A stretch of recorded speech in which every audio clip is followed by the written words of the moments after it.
नमस्कार दोस्तों, आज हम इस वीडियो में आपके साथ डिस्कस करेंगे फ्लैश बट वेल्डिंग के बारे में। फ्लैश बट वेल्डिंग एक ऐसी वेल्डिंग प्रोसेस है जो रेजिस्टेंस वेल्डिंग का टाइप है और प्रेशर वेल्डिंग के अंतर्गत आती है, और इस वेल्डिंग को करते समय हमें किसी भी प्रकार के एडिशनल फिलर मेटल की ज़रूरत नहीं होती। तो flash butt welding resistance butt welding का एक टाइप है जो अपसेट वेल्डिंग की तरह ही होता है, क्योंकि जो इक्विपमेंट हम अपसेट वेल्डिंग में यूज़ करते हैं उसी प्रकार का इक्विपमेंट हम फ्लैश बट वेल्डिंग में भी यूज़ करते हैं। तो जैसा कि नाम से पता चलता है, बट इस टाइप की वेल्डिंग का प्रयोग सिर्फ बट ज्वाइंट को लगाने के लिए किया जाता है। अब बात करते हैं कि फ्लैश बट वेल्डिंग में किस किस इक्विपमेंट की ज़रूरत होती है, इसकी वर्किंग किस प्रकार से है, इसकी एडवांटेज, डिसएडवांटेज और एप्लीकेशन क्या क्या होती हैं। अगर आप इस डायग्राम को देखते हैं तो यहाँ पर जो फ्लैश बट वेल्डिंग होती है, इसकी जो मशीन हम यूज़ करते हैं उसमें हमें हैवी पावर सप्लाई की ज़रूरत होती है। उसके बाद हैवी करंट चाहिए हमें, और जो हैवी करंट है वो 1,00,000 एम्पियर तक जा सकता है, और जो पावर इनपुट होती है वो 200 किलो वोल्ट एम्पियर होती है। और जो वेल्डिंग ट्रांसफार्मर इसमें यूज़ किया जाता है वो सिंगल फेज ट्रांसफार्मर होता है, लेकिन हम सिंगल फेज ट्रांसफार्मर यूज़ करते हैं जिसके कारण हमारी जो अनबैलेंसिंग आ जाती है लोड पर, और उसके कारण क्या होगा कि जो 3 फेज सप्लाई होती है हमारी मेन से, तो उसमें क्या है कि अनबैलेंसिंग लोड हो जाता है। इसलिए हमें इसके लिए रिकमेंड किया जाता है कि कोई एक स्पेशल ट्रांसफार्मर का यूज़ करें जो यूनिफॉर्मली लोड को डिस्ट्रीब्यूट करे। उसके बाद अगर हम बात करें क्लैंप्स एंड क्लैंपिंग फोर्स की बात की जाती है। फ्लैश बट वेल्डिंग मशीन में 2 क्लैंप हम यूज़ करते हैं। ये जो क्लैंप होता है ये फिक्स होता है, स्टेशनरी होता है, और ये जो क्लैंप होता है ये मूवेबल होता है, ये मूव कर सकता है। अगर हम बात करें क्लैंपिंग फोर्स की, तो जो क्लैंपिंग फोर्स हमें चाहिए वो इतना सफिशिएंट हो कि उसकी मदद से हम अच्छी तरह से जो वर्क पीस है उसको होल्ड कर सकें, ताकि किसी प्रकार की स्लिपिंग ना हो। और जो क्लैंपिंग फोर्स हम फ्लैश बट वेल्डिंग में यूज़ करते हैं वो क्लैंपिंग फोर्स अपसेट वेल्डिंग में प्रयोग होने वाले फोर्स से तकरीबन 2 गुना होता है in case of mild steel. अगर ज़्यादा हाई स्ट्रेंथ मटेरियल को हमें क्लैंप करना है तो उस केस में वो फोर्स अपसेट वेल्डिंग में प्रयोग होने वाले फोर्स से तकरीबन 4 गुना ज़्यादा होता है। अगर हम बात करें क्लैंप्स की, जो क्लैंप्स हैं वो इस तरह से हों जिसको हम अच्छी तरह से इसको इलेक्ट्रिकली कॉन्टैक्ट प्रोवाइड कर सकें in case of heavy welding current. दूसरी बात कि जो क्लैंप्स हम यूज़ करते हैं वो वियर रेजिस्टेंट होने चाहिए, और उन पे कॉपर अलॉय के इंसर्ट हों, साथ में वाटर कूल्ड ब्लॉक भी हों ताकि प्रॉपरली कूलिंग भी की जा सके। अगर वर्क पीस की बात करते हैं, वर्क पीस जो हम यूज़ करते हैं वो इसमें सिमिलर वर्क पीस भी यूज कर सकते हैं मेटल्स के, डिसिमिलर मेटल्स को भी वेल्ड किया जा सकता है। और वर्क पीस को क्लैंप में इंसर्ट करने से पहले हमें उसको अच्छी तरह से क्लीन करना होता है, ताकि हम अगर क्लीन नहीं करेंगे तो उससे क्या होगा कि जो क्लैंप्स या जो डाइज हमारी हैं ये बर्न हो सकती हैं। लोकल बर्निंग के कारण जो हमारी यहाँ पर जो फ्लैशिंग होती है उसके कारण भी ये बर्न हो सकते हैं।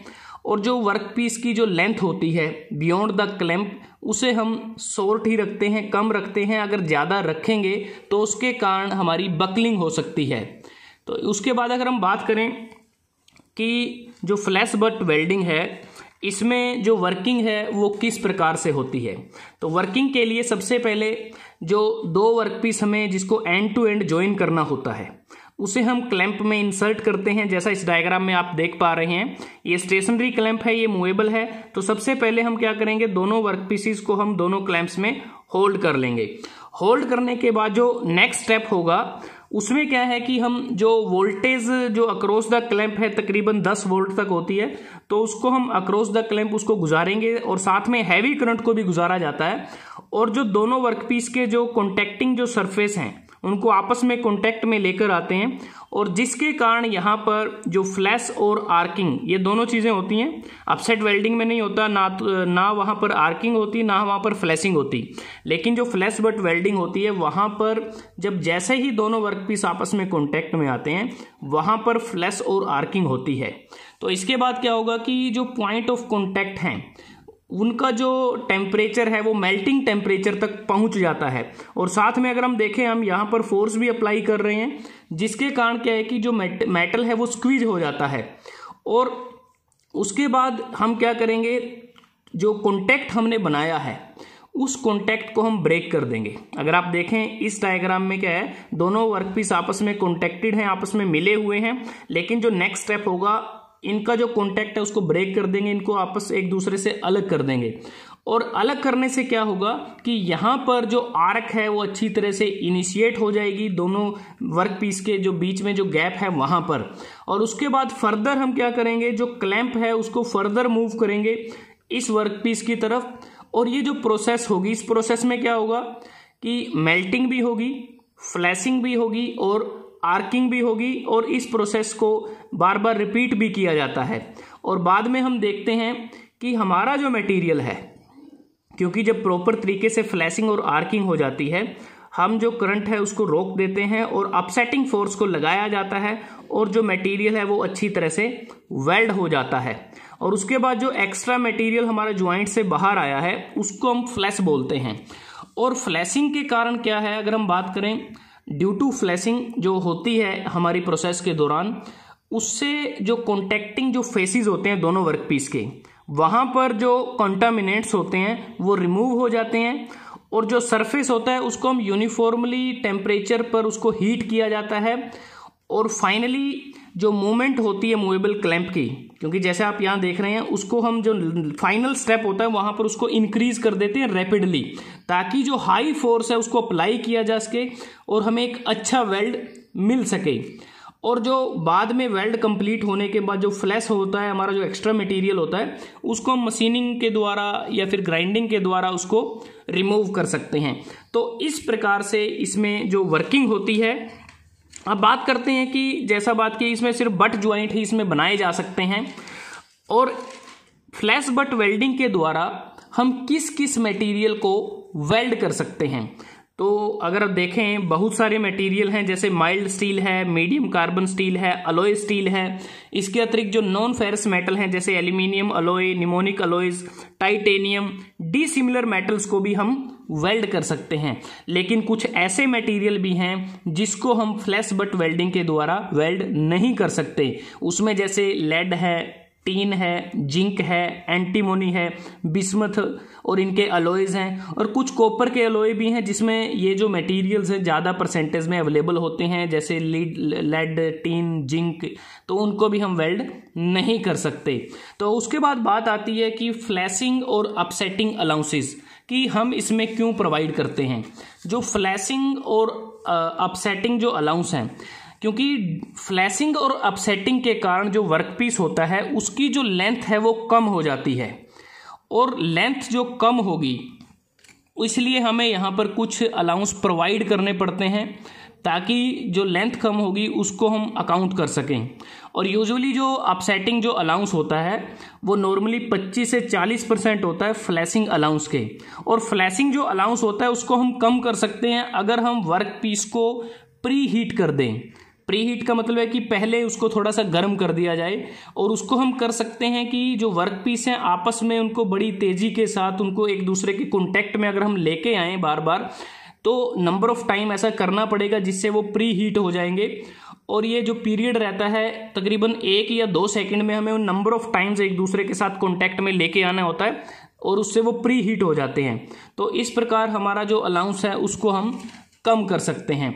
इसके अतिरिक्त जो हमारा इंटरफेस होता है दोनों वर्कपीस के बीच में, अगर वो यूनिफॉर्मली हीट नहीं हुआ तो उसके कारण हमें फ्लैट स्पॉट मिलता है, और वहाँ पर कोई हमारा मोल्टन मेटल पूल नहीं बनता।